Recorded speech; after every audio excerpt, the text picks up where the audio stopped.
Hello, everyone. I'm very privileged to be a part of the Manage ecosystem, and it has allowed me to grow to the extent, to whatever position I am here today. So keeping the audience, all the government officials and the experienced entrepreneurs here. Today, I'll be only focusing on three important things. When we ask a farmer to start his own processing station, he has to keep three things in mind. One is, what are the compliance required?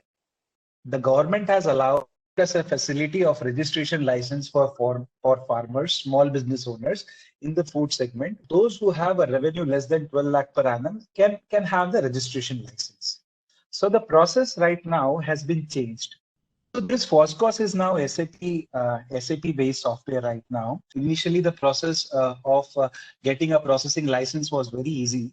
You just had to go to any CSC Common Service Center and you used to get a license. But now it is not the case. Now it goes to the food safety officer. Now it goes to a proper inspection route where you have to give returns, annual returns. So now the process is complicated, but it is very much in place so that only real business owners can, those who are really passionate about what they are doing, they can actually do the business. So in this process where my major focus is on registration on FOSCOS. When you see a farmer and when you approach them, you have to figure out what they can do. What are the You can help them with a small processing station for milling, a small processing station for doing flour making, any small batches of some snack, some beverage. This entirely depends on who is your farmer. I mean, what is he equipped? Is he having a proper shade with him where he can do a stainless steel manufacturing and create a proper infrastructure for food products, or does he have a very basic infrastructure with a shed, with a tin shed and a cemented floor?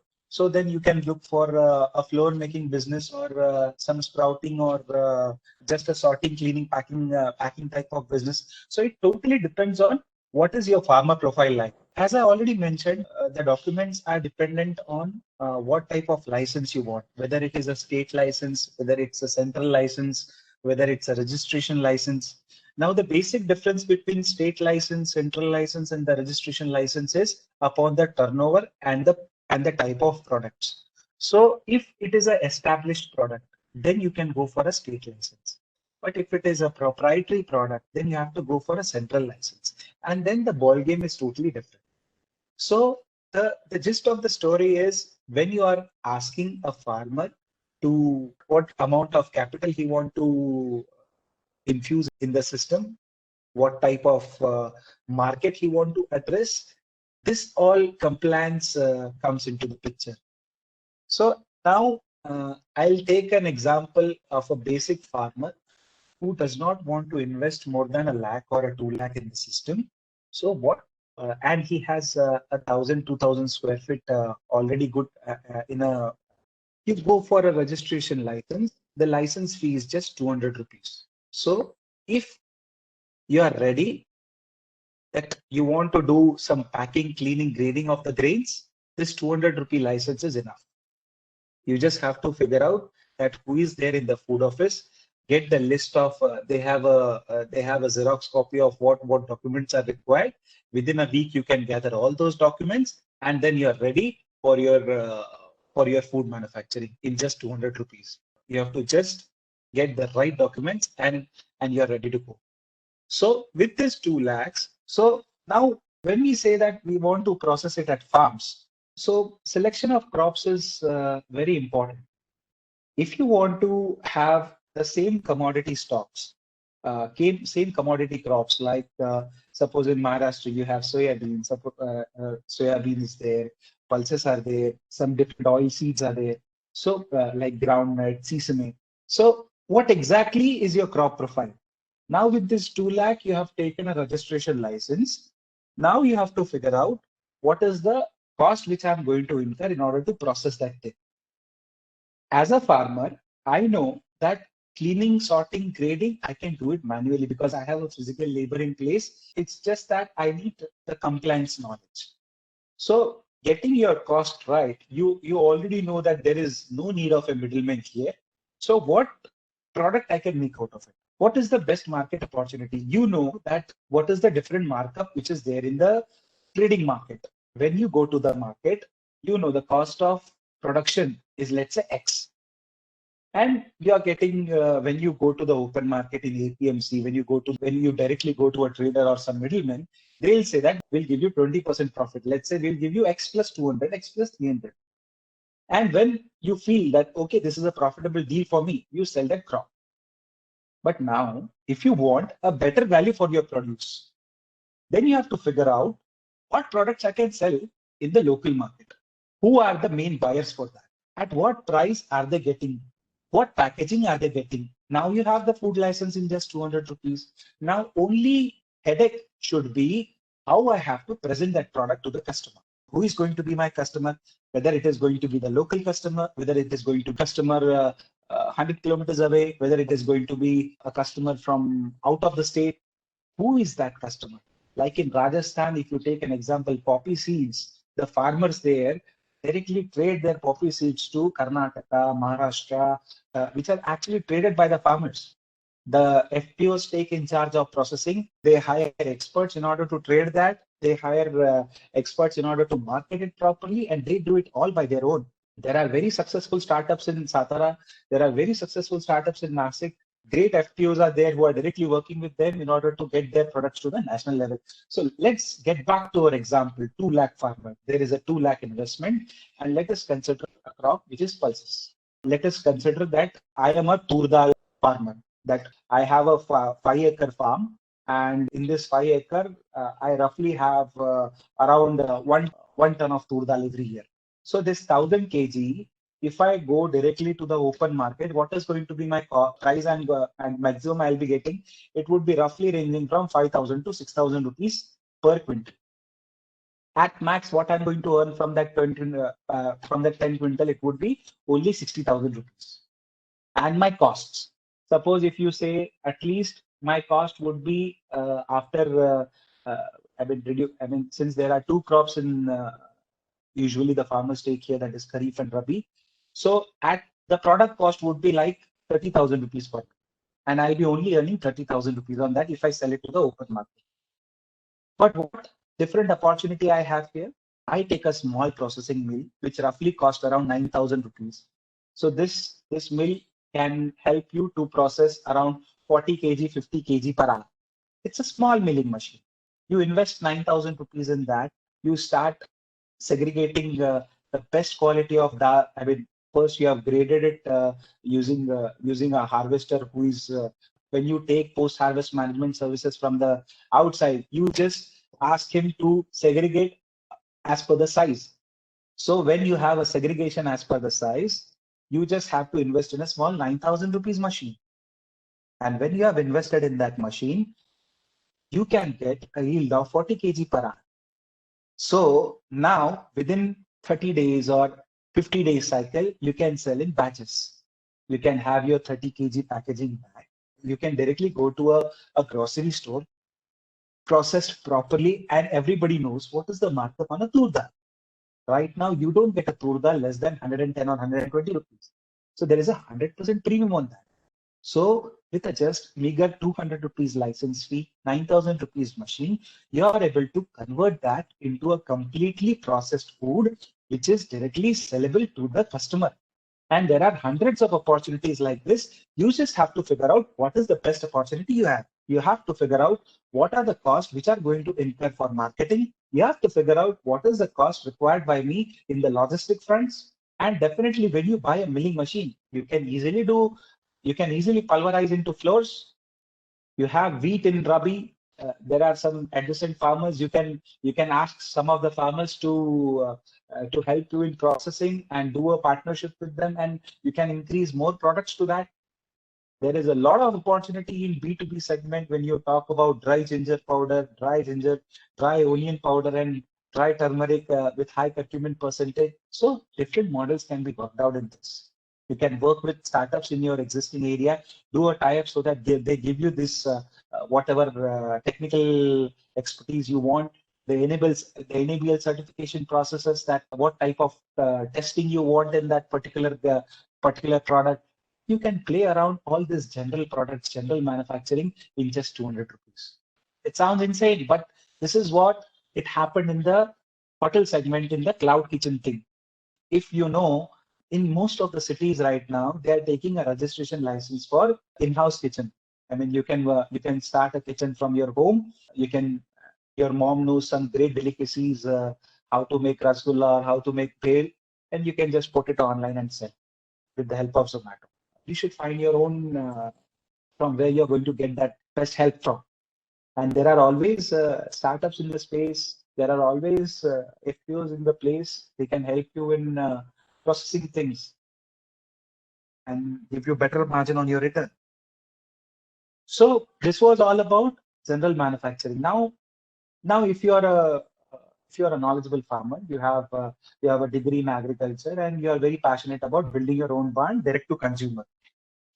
How can you do that? In this, a knowledge about graphics, a knowledge about packaging, a knowledge about weights and measures act, and the knowledge about claims and shelf life come into picture. More advanced. It takes a lot of study. You have to know the Compendium Act. I mean, you have to read the entire compendium to understand the FSSAI Act 2007, 2008, so that you know what ingredients can be used, what is called as a proprietary food, what is not called as a proprietary food, and then you need someone to help. Then you have to get the external help. By reading, there is everything available on the web. It's nothing that there is no single piece of information which is not there on the web.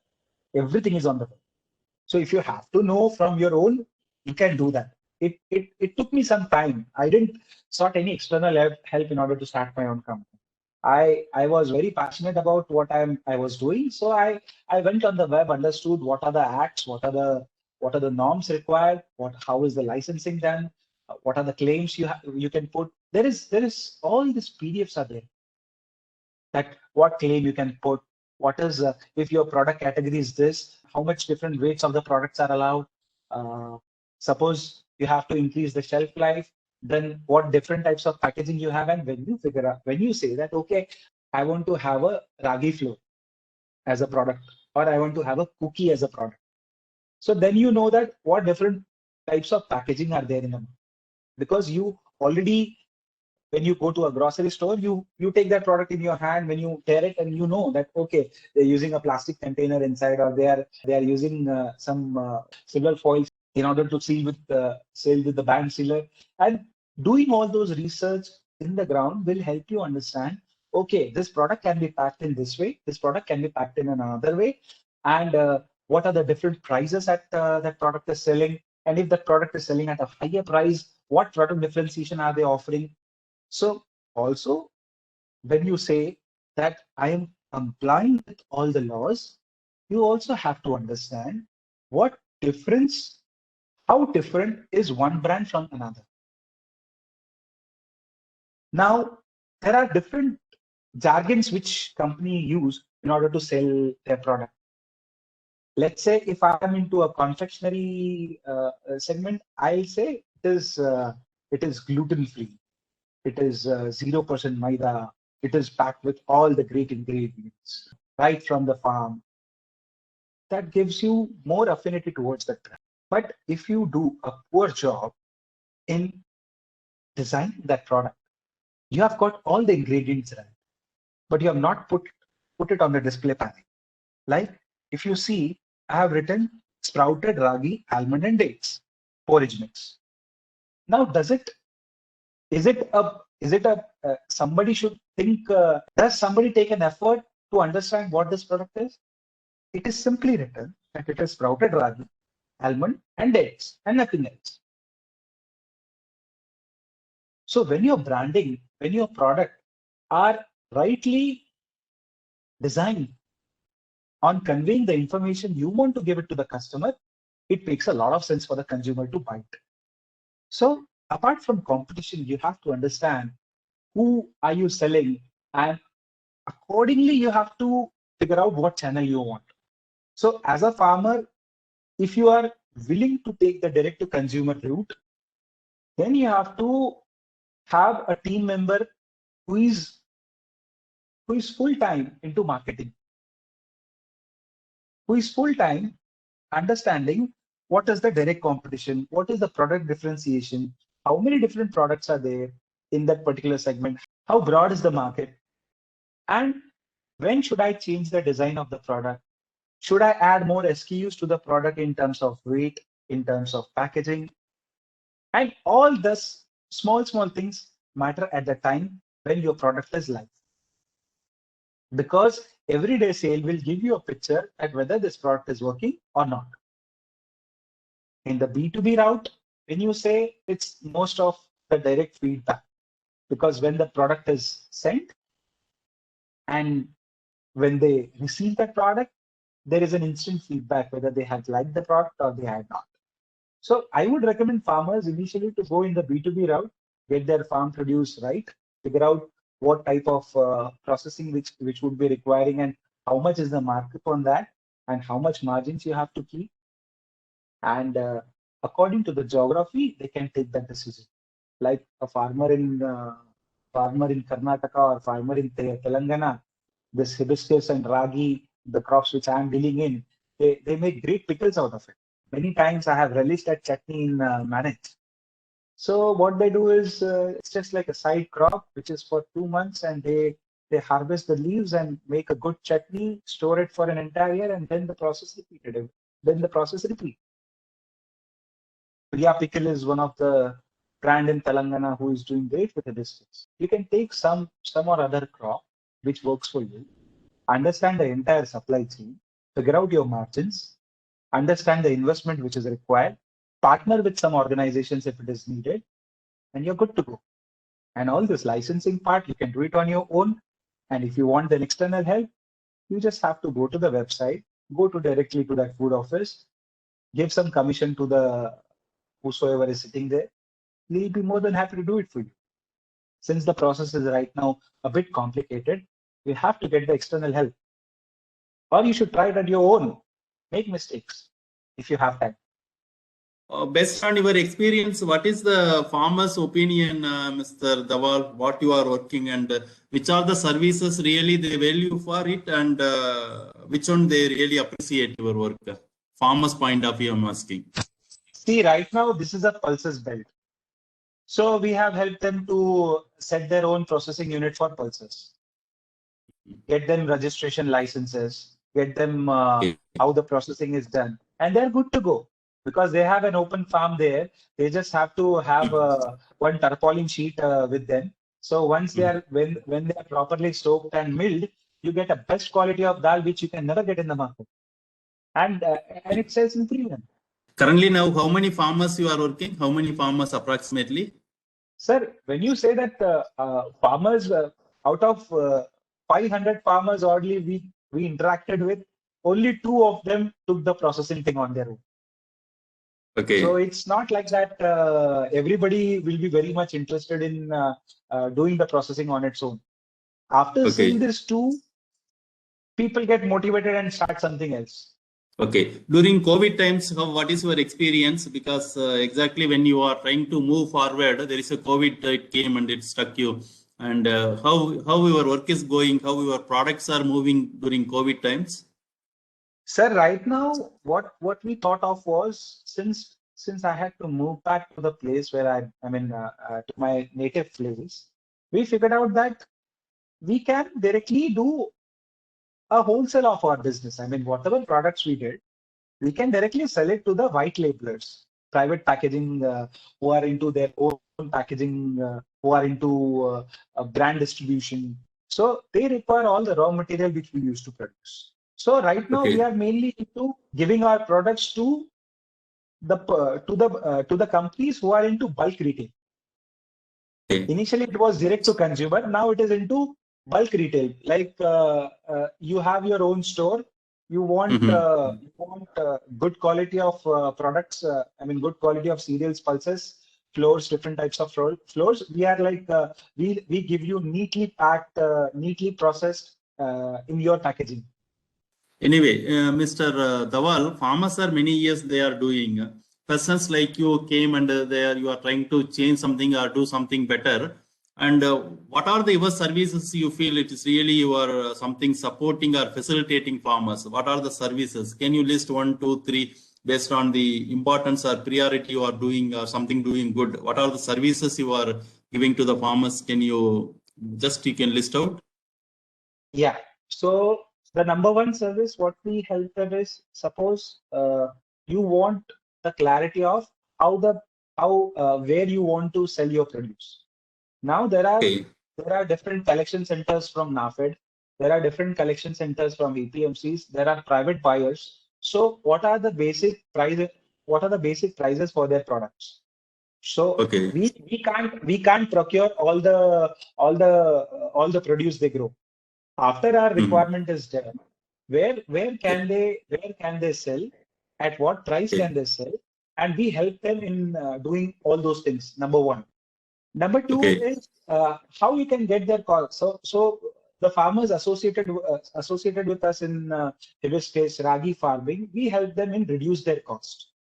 So right now we have taken an external help in order to reduce our cost.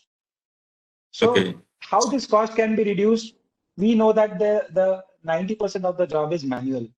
So in that, can we add some automation to that? A simple automation which can help them to reduce the time in processing that entire produce. So that is number two. What we do. Number three is when farmer understands the value of the crop. That okay, I am giving this to this ABC company. What is his potential? How much he can earn on that produce? So when we also tell him that, okay, you can have your own thing. We can directly buy it from you. You can be a private labeler as well, because you have your place. You are ready to invest something. You can do that. So these are like two success stories we have. There is one question from Dr. Manas Ranjan. Marketing for agriculture product. It is any registration facilities for marketing of livestock products also you are heard of anything? Even though it is not very much relevant to you, something related to livestock you are heard of something? Maybe like milk products or meat products, something like that. Any registration facilities they can make, what like that is asking. In the dairy business, you have to follow the FOSCOS route only. Even for the meat industry also, there's a single channel where you have to get yourself registered. That is FOSCOS. That is Food Safety Standardization Association of India. Right. Yeah. So there is the same process. There is nothing different. There is no difference. Yeah, that's what. Okay. Thank you. Thank you very much, Dawal, for very interesting presentation. Okay. Anything you are working with government departments? Because why I'm asking, there are a large number of officers are here. They are senior officers, many of them from different states. They are there. Anything you look forward to work with government departments like Department of Agriculture, Horticulture? We already work with KVK. We already work with ACMA. KVK people have their own nurseries with them, which many of the KVKs have their own nurseries with them. There they have a lot of open area for doing experimentation on new crops. Here, Buldana is one of the very advanced. One of the very first KVK in Vidarbha who is working for all this millet production. So they have successfully figured out a great variety for foxtail millet, which can give like good yield compared to Karnataka farmers. Some of them have also helped us in giving our seeds to other farmers in their contact list so that they can grow hibiscus as well. So we directly buy back from them as well. So this parallel education can be done, or what do you say? We can be like a poster boys for them in terms of what new crops can be taken.